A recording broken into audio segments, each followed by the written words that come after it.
প্রায় 16 জনকে বের করে দিয়েছে।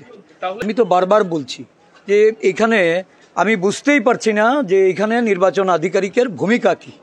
গতকালকে আমি আরুর সঙ্গে দেখা করে নিরাপত্তার ব্যাপারে তাদেরকে পরিষ্কারভাবে বলেছি। আমার কাছে স্পেসিফিক খবর আছে, শান্তির বাজারে আমাদের কাউন্টিং এজেন্টদের পথ অবরোধ করা হয়েছিল, পুলিশ দিয়ে তাদেরকে ভেতরে ঢুকানো হয়েছে। বেলুনিয়াতে কাউন্টিং এজেন্টদের যাওয়ার পথে তাদেরকে মারধর করেছে, তারপরও তারা গিয়ে ঢুকেছে। এই অবস্থার মধ্যে ভোটের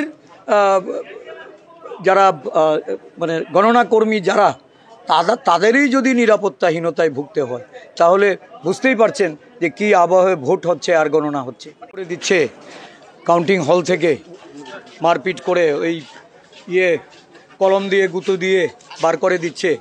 তো আমরা তো প্রথম থেকেই বলছি যে একটা আতঙ্কের আবহে ভোট হচ্ছে। নির্বাচনের দিনও কাউন্টিং আমাদের পোলিং এজেন্টদের ঢুকতে দেয়নি, বিভিন্ন জায়গায় পোলিং এজেন্টকে মারধর করেই ভোটটা করেছে।